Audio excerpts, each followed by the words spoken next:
guys, this is Elizabeth Quam with Getty Grove, and I am alive. I survived my surgery. I had an explant surgery. I got breast implants when I was 22, wild and stupid, just deciding dumb things in my life, and I got them out. I know that they were impeding on me healing more and more from different types of things in my body, and I am on a recovery journey through that. It is not attractive, but that's okay.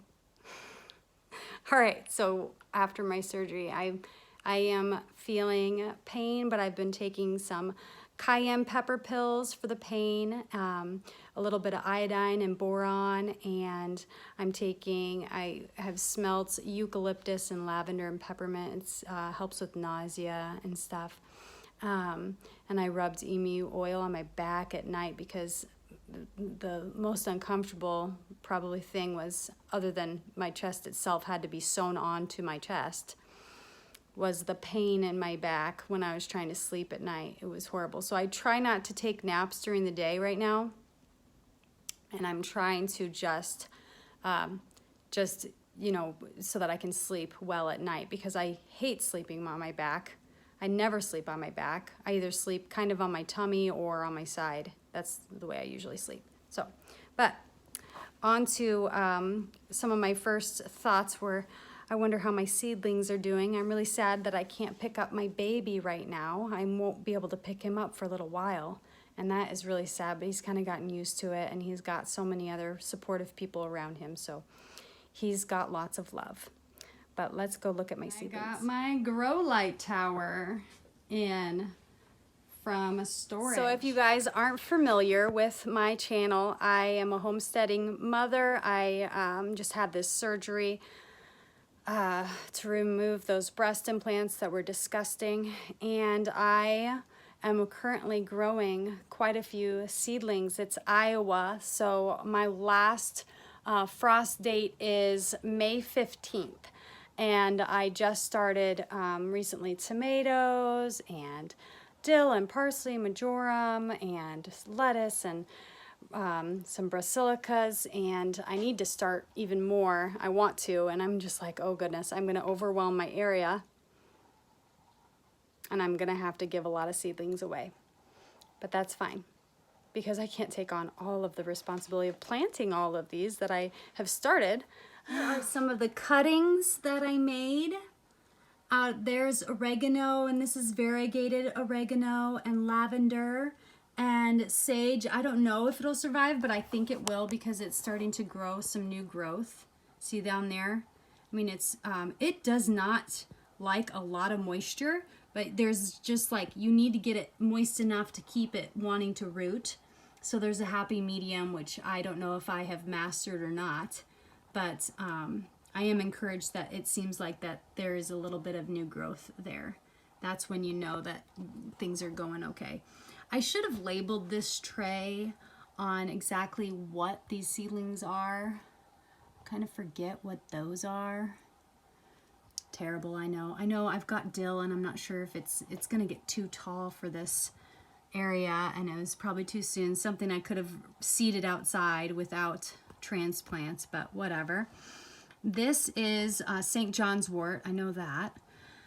And then I have some seedlings over here that, these are Shasta daisies. Okay, and the ones that I showed you guys some pepper and lavender that I just stuck in this yogurt cup.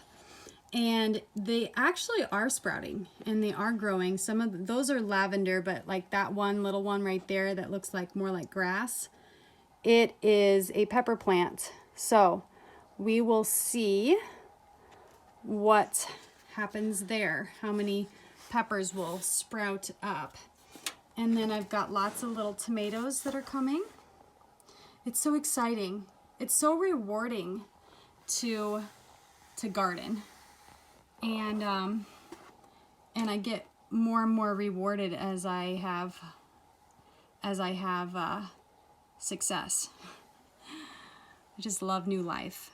And some of these are little lettuce sprouts and kale, and I don't know if I'm just gonna eat some of the sprouts or plant them out, probably both. But yeah, it's exciting. I'm just enjoying that right now. So recovery, it's gonna take a little while, and I can enjoy my seedlings as I'm recovering. One of the biggest challenges that's going to be at our property is that the soil is kind of clayey soil. So, and they grew corn on it year after year after year after year. They didn't even rotate it with beans. So I'm going to have to try to I've been researching about charcoal lately, and I really like the thought of trying to put quite a bit of charcoal in the mix with my unfortunate clay soil. There, someone mentioned maybe some raised beds, but I'm going to kind of have somewhat of raised beds. Basically, I'm going to be transforming that earth into different earth completely over the years, because I enjoy the Back to Eden garden method. And that's what I'm going to be shooting for, but I'm going to be using some charcoal, which I haven't heard him talk about, but I'm sure he's fantastically aware of charcoal because, you know, he's lived so many years. I'm talking about Paul Gauchi, the Back to Eden gardener. But, so, yeah, it'll be interesting to see what I can do with charcoal and that property and the soil, and see how well we can keep it aerated, keep it moist but not too moist. That's going to be the challenge of keeping it, keeping the earth soft when it's dry. The top layer can crust over when you have a clay soil, and keeping enough aeration in the roots so that it can survive and drain. So that'll be a challenge, but I'm up for the challenge.